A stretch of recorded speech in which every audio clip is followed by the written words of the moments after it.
Bismillah. Assalamualaikum warahmatullahi wabarakatuh. Innal hamdalillah wa syukurillah alladzi ahyana ba'da ma amatana wa ilaihi nusyur. Asyhadu an la ilaha illallah wahdahu la syarikalah wa asyhadu anna Muhammadan abduhu wa rasuluhu sallallahu alaihi wasallam la nabiyya ba'dah amma ba'd. A'udzu billahi minasy syaithanir rajim. Bismillahirrahmanirrahim. Inna a'tainakal kautsar fasholli li rabbika wanhar. Inna syani'aka wal abtar. Sadaqallahul azim. Bapak Ibu jemaah subuh Masjid Furqan Tanah Pahlawi Kota Padang Panjang yang kami hormati, subuh ini kita mulai dengan memuji Allah sebagai wujud syukur kita dengan mengucapkan kalimat thayyibah alhamdulillahirabbil alamin atas hidup yang dikembalikan oleh Allah setelah kita tidur mati selama satu malam. Selawat beriring salam untuk Nabi kita Muhammad sallallahu alaihi wasallam. Allahumma sholli ala Muhammad wa ala alihi wa sahbihi ajmain. Bapak Ibu sekalian, pada subuh ini kita akan coba kemukakan apa yang menjadi agenda besar dan kesibukan yang bukan main yang berlangsung pada kalangan umat Islam di dunia pada saat ini. Yang menjadi kesibukan umat Islam di dunia pada detik-detik ini adalah persiapan diri untuk menghadapi dua ibadah besar. Pertama tentu ibadah haji, yang kedua ibadah korban, ibadah menyembelih. Itu di mana-mana dan tidak terkecuali termasuk di negeri kita. Karena negeri kita termasuk negeri yang mayoritas umatnya adalah Islam. Sampai detik ini masih ada dalam catatan setidaknya 87,7% penduduk Indonesia itu adalah beragama Islam. Ini termasuk umat Islam terbanyak di dunia. Dikumpulkan negara Timur Tengah itu 7 sampai 9 negara, itu penduduknya masih di bawah kita. Karena mereka negara kecil-kecil dengan penduduk, walaupun ada yang totalitas Islam semua, namun sedikit. Seperti Kuwait, itu tak lebih daripada 5-4 jutaan penduduknya. Tapi kalau kita 287,7%, jadi terbesar umat Islam. Oleh karena itu apa yang menjadi kesibukan umat Islam? Pertama haji, kedua korban. Kenapa ibadah haji ini besar? Ya kita sama tahu. Setidak-tidaknya ada 3 alasan mengatakan haji itu besar. Pertama, dia tak boleh dilakukan dimanapun kecuali di kisaran tanah suci. Jadi nggak bisa dipindahkan. Kalau sholat di mana saja, puasa di mana saja, berzakat juga boleh di mana saja, syahadat tidak memilih tempat.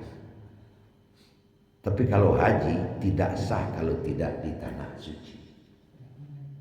Jadi kalaupun ada yang sedikit nyeleneh 7 kali ke ulaan Pariaman, itu sama dengan menunaikan ibadah haji, yaitu sekadar khayalan boleh saja, dan itu tidak punya dasar.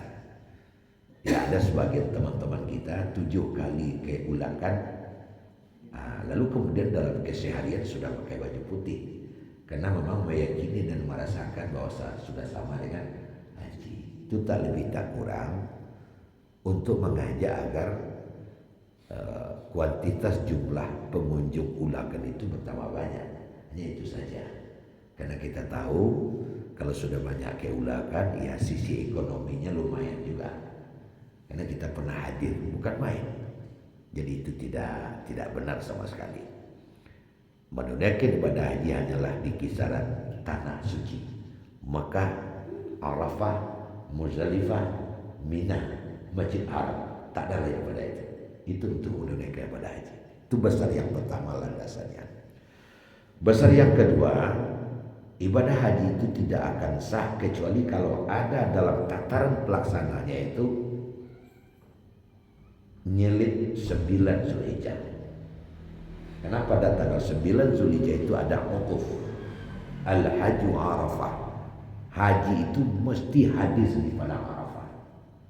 Meskipun kita berbulan-bulan, berhari-hari di Mekah di musim haji, tapi tak hadir di Arafah di waktu wukuf, yang gak sah haji kita. Mungkin Bapak Ibu juga pernah mengenal ada namanya safari wukuf. Itu safari wukuf itu diperuntukkan untuk teman-teman saudara-saudara kita yang sakit. Pas hari wukuf tidur di rumah sakit, gak bisa berbuat apa-apa. Maka ada satu kebijakan dalam Islam sejak dari dulu, nah sampai ini sudah dimodifikasi. Yang sakit itu dinaikkan ke ambulan, kemudian dibawa ke Arafah di timing waktu wukuf, yaitunya matahari cenderung atau jam 12 lewat sampai maghrib tanggal 9 Zulhijjah. Dibawa dia ke Arafah di jam itu, dicercahkan kakinya barang 5 menit ke tanah Arafah, dinaikkan ke mobil, balik lagi ke rumah sakit, hajinya sah. Lalu bagaimana dengan yang lain-lain? Itu ada jalan keluarnya. Ada yang bayar dan ada yang digantikan dan sebagainya. Tapi kalau wukuf tidak ada cerita. Makanya perempuan-perempuan dalam keadaan haid pun wajib wukuf. Jadi suci itu tidak disyaratkan untuk wukuf. Nah, makanya para orientalis pernah ada mengusulkan, apa salahnya umat Islam yang ketika pelaksanaan haji di bulan Zulhijjah itu berdesak-desak, hampir ada yang terinjak-injak, ya bagi 2 saja, 2 kali setahun haji itu. Mungkin Zulhijjah 1, Muharram, Safar, Rabiul Awwal, Rajab 1 kan bisa saja. Ya itu pemikiran dia bisa saja. Ini adalah ibadah mahdhah yang tata pelaksanaannya sudah diturunkan oleh Tuhan, oleh syariat, dan tidak bisa dirubah. Untuk satu pelaksanaan haji harus ada 9 Zulhijjah, dan kebetulan 9 Zulhijjah itu dia datangnya sekali dalam tahun. Itu besar yang kedua.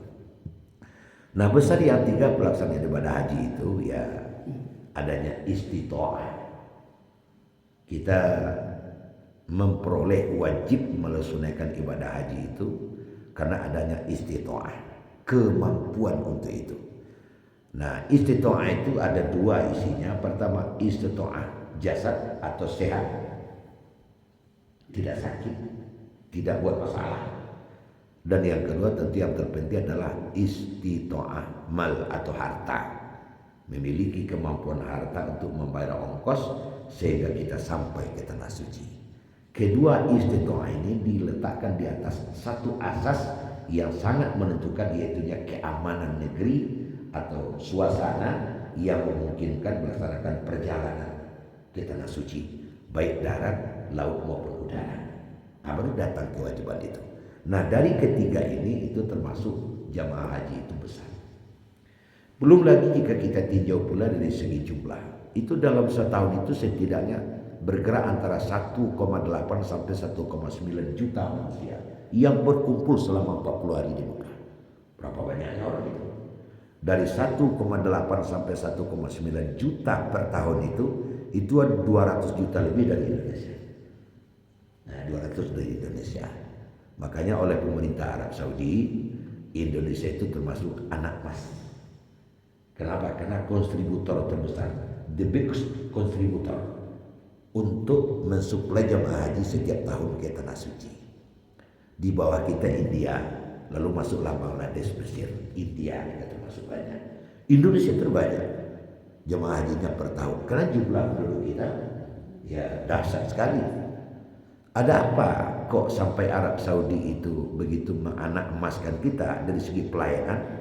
Ya jawabannya adalah oleh kita terbanyak. Nah, kenapa begitu? Karena setiap jamaah haji itu kan bukan hanya begitu saja, dia bawa uang. Semusim saya ya ke tanah suci sudah beberapa kali, itu satu jamaah itu membawa living cost untuk belanja di situ 1.500 rial. Untuk tataran kurs hari ini ya sekitar 7 jutaan. 7 juta kali 220 orang. Itu baru Indonesia. Kali 1,8 juta. Berapa uang yang beredar di Makkah Madinah dalam rentan waktu 40 hari. Tinggal semua uang, belum lagi tambahannya. Kadang sambil seluruh di mana-mana saya bilang, entah bara jumlah cerek kuning nanti jual selama musim haji, itu sulit membayangkannya. Belum lagi terjualnya korma, terjualnya segala peralatan, tikar, segala macam. Sehingga arus perdagangan, laju perekonomian selama 40 hari itu, Masya Allah. Saya punya teman di Mekah namanya Pak Soleh. Asalnya Madura, tapi sudah menjadi mukim. Sudah mukimin, dia sudah berKTP Mekah. Sampai hari ini kita masih punya kontak dan selalu berkomunikasi. Itu katanya penghasilan selama musim haji itu bisa untuk setahun, bahkan masih berlebih. Makanya tidak salah jika Allah bilang, Pak Bidri, wa man dakhalahu kana amina. Siapa yang masuk Mekah aman, paru pun aman. Saya pernah di waktu umrah Ramadan, itu selama di bulan Ramadan itu berbuka dan bersahur 1% pun tak keluar uang. Ya, tidak keluar uang. Kenapa? Kenapanya tak termakan malah, tak habis malah. Nah ternyata kita juga dipantau. Itu saf-saf Masjid Haram, Masjid Nabawi itu 4-5 bulan sebelum Ramadan sudah ada yang ngontrak. Sudah yang ngontrak, dan yang mengontrak itu bukan hanya orang-orang Arab Saudi, tapi juga dari luar Arab, orang-orang Ajam. Dengan via media sosial, telepon dan sebagainya. Saya nama Siano, saf 1 sampai saf 5 saya kontrak 5 hari.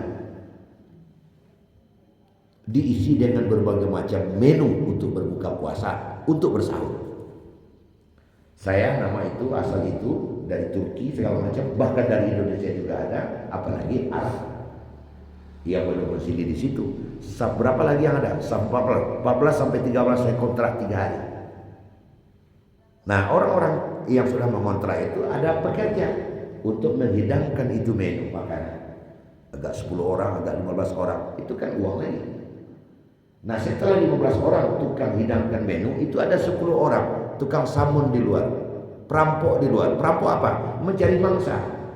Kalau dari Indonesia mereka juga sudah bahasa Indonesia patah-patah. Bapak sudah ada tempat berbuka?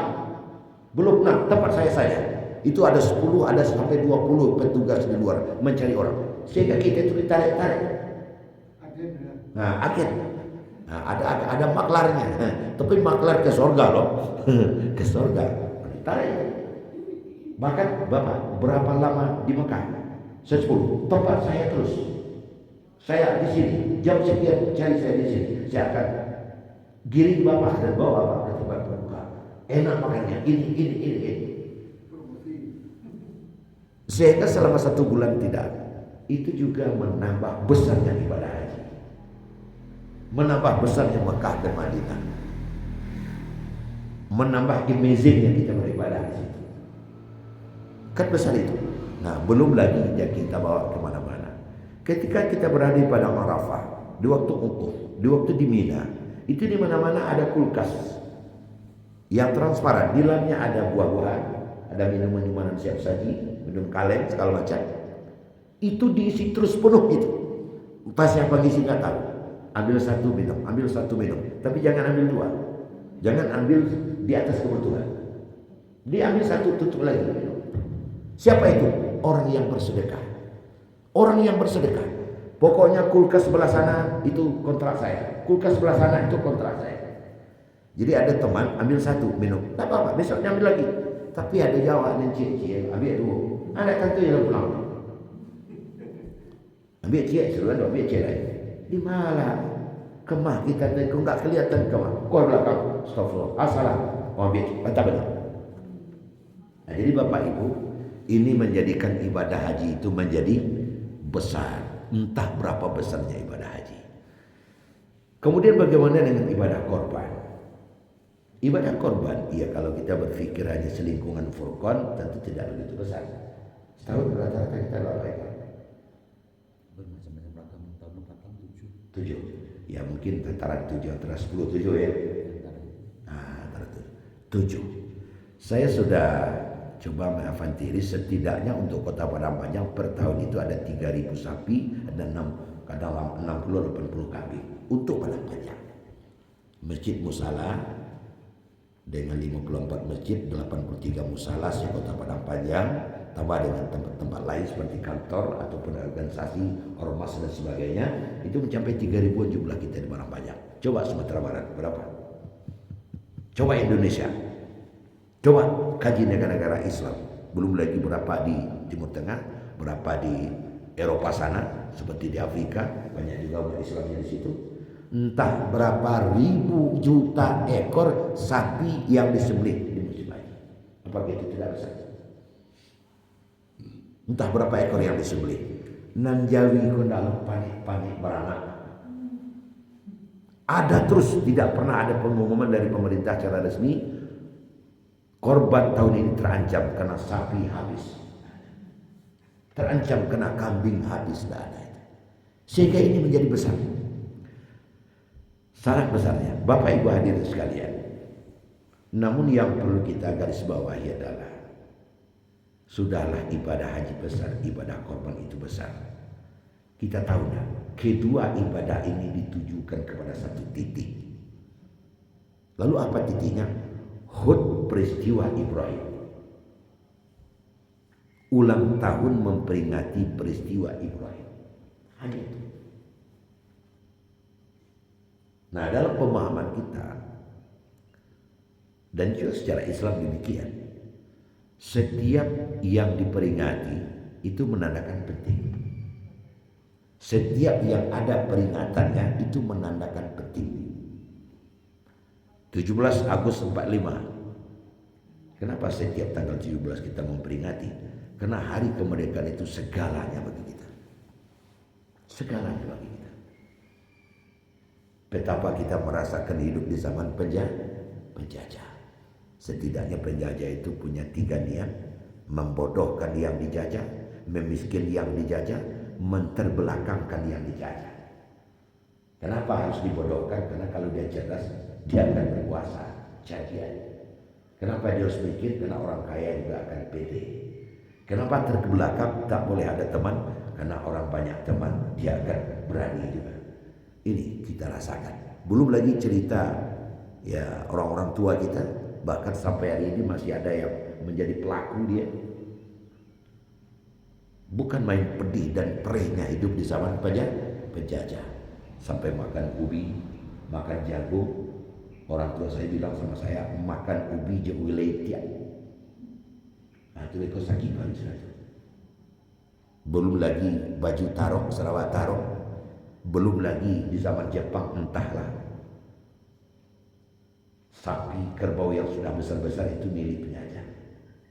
Dia rakyat yang dijajah. Apabila kita ingat lagi tanaman paksa, buat ke jalan kereta api cara paksa. Kan hari ini ada viral di tengah-tengah kehidupan, di logenya dan loge itu logos, membuat jalan kereta api ratusan pribumi yang meninggal langsung dikubur di sana. Logos itu, sehingga karena itu pahitnya penderitaan masyarakat kita di logos, sehingga kata-kata logos diubah menjadi loge, sehingga di loge kicau. Itu kan penderitaan yang dirasakan oleh orang kita di zaman penjajahan. Bukan itu saja, sangat banyak sekali yang anak-anak gadis yang kita berkelahi sesama kita, DPD, darah politik. Belanda mengadu domba kita itu. Yang banyak membunuh itu bukan Belanda, kita sama kita, kan begitu. Setiap rumah kalau di kampung-kampung sampai hari ini masih ada bekas, itu ada lubang di belakang. Namanya lubang hijau itu hijau untuk menyuruh. Itu kan politik Belanda juga, politik penjajah juga. Dibuat lubang karena nanti untuk berlindung di saat perang. Padahal bukan itu maksudnya. Kalau ada helikopter yang lewat, ada kapal terbang yang lewat, wak lari ke lubang, nya tinggal limun saja. Itu maksudnya. Tinggal limun saja, tinggal mengubuhkan wak saja. Tapi makarua makarullah wallahu khairul makirin. Mereka buat rencana, Allah juga buat rencana, ternyata rencana Allah jauh lebih jitu. Maksudnya kan tak sampai. Nah, jadi Bukan main. Makanya 17 Agustus 45 itu adalah angka yang sangat berharga bagi kita. Itulah hari di mana kita bebas dari cengkeraman kuku penjajah. Alhamdulillah, beranda sudah berangkat. Tinggal talong jalan. Tinggal durian jalan. Ini durian Belanda, terus Belanda.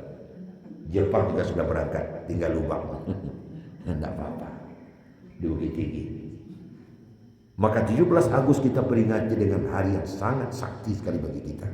17 Agustus 45, Indonesia merdeka. Belum lagi hari-hari yang lain. Kenapa ada hari 21 April, hari Kartini? Karena ada sesuatu yang penting. Kenapa ada 5 Oktober, hari ABRI? Karena ada sesuatu yang penting. Nah, secara Islam, kenapa ada 12 Rabiul Awal kita peringati hari lahirnya Rasul? Kenapa ada 17 Ramadan, Nuzul Quran? Kenapa ada 1 Muharram, tahun baru, kan begitu? Banyak sekali hari-hari. Nah, sekarang ada 1 hari, 10 Zulhijjah, Aidil Adha. Itu adalah hari peringatan. Aid artinya hari raya, Adha artinya menyembelih, hari raya menyembelih. Karena ada penyembelihan yang diingat di sana. Penyembelihan Ismail oleh Ibrahim, anak kandung ayah kandung.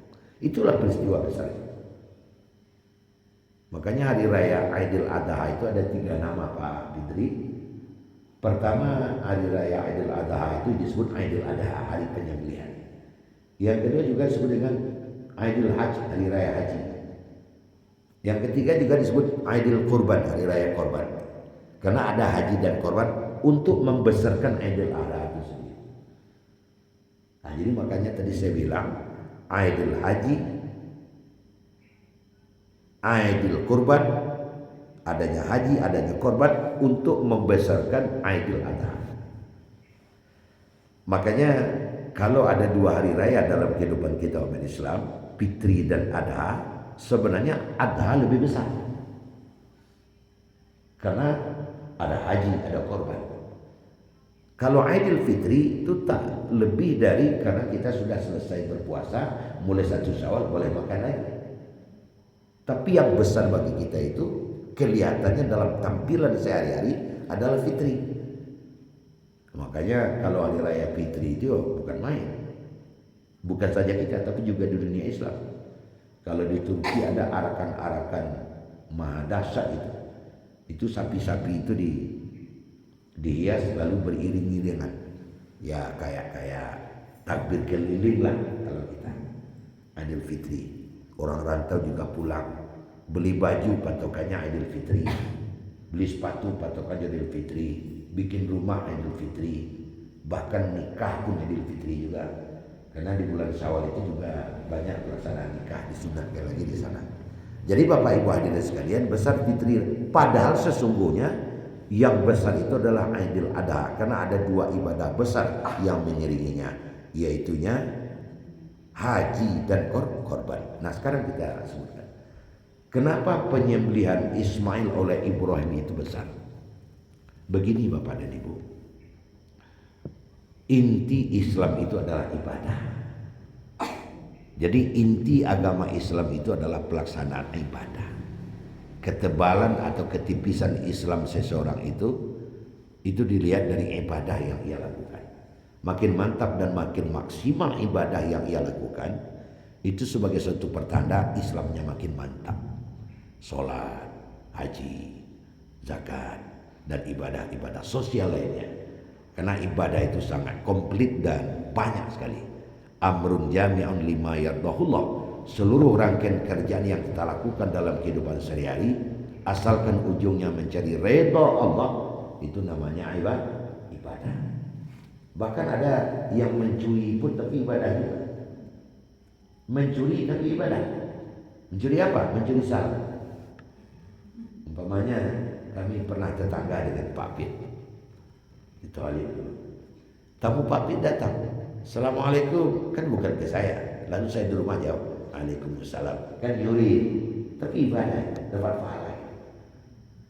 Assalamualaikum. Kecil ke Panto. Pak Panto aja. Tapi awak ada gitu. Waalaikumsalam warahmatullahi wabarakatuh. Makin besar kita juli, makin besar pahala kita. Ibu-ibu nanam sayur di sekeliling rumah. Sayurnya sudah mulai remaja, hijau-hijau, waduh bukan main. Dia tinggalin rumah, kita pergi ke pasar entah kemana lah. Ada kambing teman sebelah yang dilepas, dimakan sayur kita. Pas kita pulang sayurnya nggak ada lagi, tinggal batang saja. Anta redo, engkau redo, ibadah untukmu. Jadi sayur kita dicuri kambing, kita redo saja, ibadah untuk kita. Tak biarlah, mudah-mudahan kambingnya bisa jadi gemuk. Alhamdulillah. Tapi kambing palasi, orang punya kambing dalam hutan, itu tidak ibadah. Sudahlah sayurnya akan nggak kembali, dosa dapat pulang. Akan mudah beribadah itu, apalagi hal-hal yang besar seperti yang tengah kita kerjakan ini. Itulah inti Islam sebenarnya. Nah, kalau Islam itu intinya ibadah, lalu inti ibadah apa? Inti ibadah adalah yuslim wajah, penyerahan diri kepada Allah secara totalitas. Itu inti ibadah. Apapun ibadah yang kita lakukan, intinya adalah penyerahan diri secara total. Nah Bapak Ibu, bila kita bicara masalah penyerahan diri, ini memang pahit. Lebih pahit dari kopi pahit. Kenapa? Ngomongnya gampang, praktiknya sulit. Inna sholati wa nusuki wa mahyaya wa mamati lillahi rabbil alamin. Itu kan ungkapan penyerahan diri total itu. Sesungguhnya sholatku, seluruh ibadahku, bahkan usahaku, seluruh hidup dan matiku hanya untuk Allah. Amin. Kita keluar masjid, hilang sandal atau terus kali. Allah sih madiak sedoalanya, cilo terpa. Mana ina sholat kita? Jadi ngomongnya gampang, prakteknya sulit. Kan begitu. Nyampe di rumah langsung itu, wah main cang tari ya, anak setan. Kalau dia setan, lalu kita siapa? Kan begitu. Mana ina sholat nusuki tadi? Jadi gampang mengomongkannya, sulit mempraktekannya. Tapi itulah inti Islam. Yuslim wajah ilallah, penyerahan diri total kepada Allah. Nah Bapak Ibu, penyerahan diri total kepada Allah itu telah diminiaturi oleh Ibrahim dan Ismail. Batang tubuh kita yang satu batang, mulai dari kepala sampai kaki. Dan kita punya pakaian, punya rumah, punya kendaraan, dan punya segala-galanya. Itu ada unsur-unsur. Dari seluruh unsur yang ada itu, jika kita kurang pakaian, masih aman. Cuman pakaian ini yang kurang, pakai satu lagi kan ada. Kurang rumah, tak ada rumah, ngontrak pun jadi, numpang pun bisa juga. Suruh-suruh tinggal banyak, mujur kalau tinggal situ, masih bisa. Tak punya harta, asalkan ada makan tak apa-apa. Tapi ada satu bila tak punya, tak ada cerita lagi. Apa itu? Nyawa. Roh. Kalau itu nanda ada, tentu tidak ada cerita. Habis. Jadi tingkat penyerahan yang paling tinggi itu adalah menyerahkan nyawa. Ya dalam ungkapan kan bisa saya, nyawaku aku serahkan kepadamu. Dusta aja itu. Bohong aja itu. Nah orang yang mampu menyerahkan nyawa, rohnya, hidupnya, itulah yang dicontohkan oleh Ibrahim dan Ismail. Dan itu diserahkan dalam kondisi yang sangat perih, pedihnya bukan main. Wa idh batala Ibrahim. Ibrahim telah diuji oleh Allah bi kalimat, dengan beberapa ujian. Fatammahunna. Ibrahim dapat menyelesaikan ujian demi ujian itu dengan nilai cum laude mumtaz. Apa ujian Ibrahim? Pertama ujiannya adalah umur sudah tua, tak diberi anak. Ibrahim lah umur 87, istrinya sudah 70 lebih, tapi tak juga beranak. Itu pedih. Pedihnya bukan main, tapi dapat dilewati dengan bagus. Akhirnya melalui istri muda dapat anaknya Ismail. Baru 1,5 bulan umurnya anak, kita dapat. Berpuluh tahun menunggu anak, sekarang sudah dapat. Gembira apa tidak? Pasti gembira. Tapi baru 1,5 bulan Ibrahim kok pisah dengan anak. Itu yang kedua. Oh nede, baru dapat sudah berpisah. Antarkan anakmu ke Makkah Al-Mukarramah, tinggalkan di situ, kau balik ke Sarah. Itu berat. Tapi fa'atammahunna dapat diselesaikan dengan nilai terbaik. Nilai. Alhamdulillah 11 tahun setelah itu Ibrahim, kau boleh lihat anakmu. Alhamdulillah dia balik ke Mekah dari Palestina, bertemu dengan Ismail, anak lelaki. Alhamdulillah bertemu di padang Arafah. Kamu siapa? Saya Ismail ayah. Kalau kau Ismail nak, saya adalah ayahmu Ibrahim. Enggak kenal mereka. Kenapa tak kenal? Ditinggal 100 umur 100,5 bulan. 11 tahun enggak jumpa. Jadi kau adalah Ibrahim. Betul, saya Ibrahim. Berarti kau adalah ayahku yang ibu sering bercerita. Langsung dikejar dan dirangkul sedikit rupa. Berceritalah ayah dengan anak. Hanya rentan waktu 6-5 jam setelah itu sampai di Muzdalifah. Panik berjalan, kemudian istirahat, tertidur tersandar di batu. Datang perintah, Ibrahim, sembelih anakmu itu. Ujian yang berikutnya, lama baru dapat anak, lah dapat sudah bisa, sekarang suruh disembelih. Yang ketiga, tapi juga dapat diselesaikan dengan benar. Dia, waduh, saya diperintah menyembelih anak. Anaknya juga tertidur. Saya kurang percaya kalau anak bisa nerima semua ini. Jadi ayah pulang pergi Nabi ada niat kecil-kecil. Lagi lu ya macam. Macam anak pulang ya tadi. Iya anak. Ayah, saya melihat ada beban dalam pikiran ayah. Dan itu dapat saya baca. Ungkapkan ayah. Mana tahu saya bisa bantu. Kalau yang jadi beban ayah itu datang dari Allah, walaupun akan mengorbankan diriku, aku rela ayah. Waduh nak, kelihatannya kau bisa baca pikiran aku. Aku memang diperintah menyembelihmu nak. Fanzur maza tara. Bagaimana pendapatmu tentang itu? Ayah, aku juga yakin ayah itu perintah dari Allah. Laksanakanlah. Saya akan sabar saja nanti. Pak dia. Sulit kita bayangkan jika itu kita bawa ke kita hari ini. Akhirnya bersepakatlah kedua ini melaksanakan penyembelihan tanggal 10 Zulhijjah bertempat di Aqabah di padang Mina. Ketika pisau sudah ditaruh di atas leher anak, mau dihela ke belakang untuk menyembelih, ayah stop, tunggu sebentar ayah. Ada 5 pesan saya. Pertama ayah cek pisaunya dulu, apakah benar-benar sudah tajam. Sebab kalau pisau kurang tajam, ayah bekerja separuh, ayah tak mampu melanjutkan. Saya belum mati, ayah teraniaya. Yang kedua, tangan saya yang 2 jangan ayah biarkan, tapi ikat dulu. Mana tahu nanti saya enggak tahan sakit, saya enggak, tangan saya mengganggu. Yang ketiga ayah, lengan baju ayah yang panjang singsingkan dulu. Kalau ayah tak singsingkan, nanti ada percikan darah tinggal di baju ayah. Kemana ayah pergi terbawa, setiap ayah melihat darah ayah berduka cita. Yang keempat ayah, saya mohon ayah, jangan ayah sembelih saya dari depan, tapi sembelih dari belakang. Saya khawatir kalau ayah dari depan, ayah melihat mukaku, ayah tak mampu melaksanakan.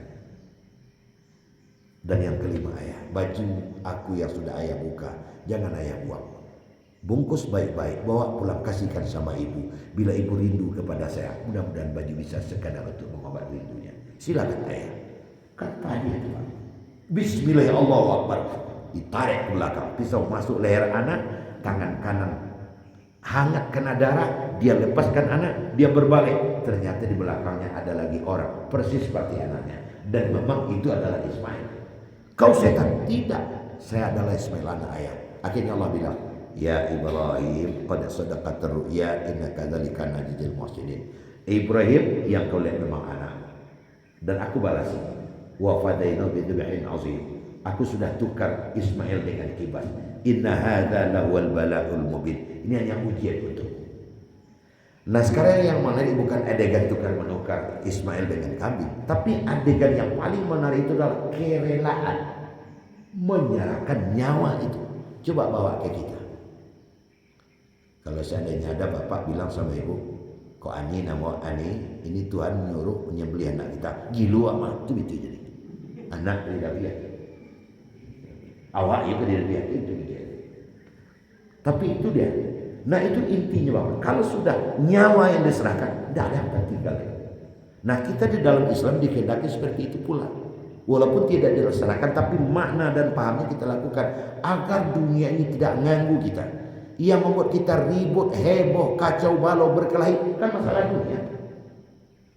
Kenapa kau kelahi? Kita yang nanam pokat, dia bilang dia nanam, kan dunia juga itu. Mak, kenapa? Itulah 3 hari tidak lama nasi makan. Tidak lama lalu, tidak lama makan. Apa? Musibah. Apa musibah? Terompa hilang. Kan dunia juga lalu itu. Apa dia buruan bantu hari? Itulah pitiak pinjam 1 juta. Janji ke janji lu bayar. Dunia juga Pak. Kenapa mama tidak mau keluar rumah, nggak mau mampir ke sana? Pokoknya tidak bisa. Apa tuh mak? Itu urusan mak, nggak usah ditanya. Didesak oleh anak terus. Ternyata ditemukan otonya dari Kijang tuh kayak Fortuner oto itu kayak itu jauh. Kan dunia juga. Jadi masalah dunia buat kita kacau. Tapi kalau penyerahan diri total kita kepada Allah seperti yang saya bilang tadi, dunia tidak mengganggu lagi. Ya biar aja, ambil aja, sehingga datanglah ketentraman, kenyamanan. Karena hidup yang hakiki sesungguhnya bukan di dunia, tapi di akhirat. Pagunanya di sini senang nanti teraniaya. Makanya carilah apa yang kita butuhkan di atas dunia. Silakan beli kendaraan, silakan buat rumah, silakan dan silakan. Tapi ingat, walatan sana sudah kami darul akhirah. Jangan lupa bahwa sesungguhnya hidup yang sebenarnya adalah di akhirat. Itulah inti Bapak Ibu. Jadi karena begitu besar dahsyatnya inti penyerahan diri di dalam haji itu, sehingga peristiwa Ibrahim itu ada ibadah haji, ada ibadah korban sebagai satu bentuk peringatannya agar kita selalu diingatkan, jangan kita lupa bahwa yang inti agama itu adalah menyerahkan diri. Apabila kita sampai kepada tingkat itu, hidup kita akan nyaman insya Allah. Ada luar pada ibu. Kepiku gua kepada mate di kursi 2 hari pagi, rasanya kajilah tiba di bateh, tentu kita harus berhenti. Nah, kasalok kasongen 6, dia di situ makan kacang padi jo, karena di arah pukul 6, tentu kita langsung berhenti. Nah, demikian banyak maaf. Assalamualaikum warahmatullahi wabarakatuh.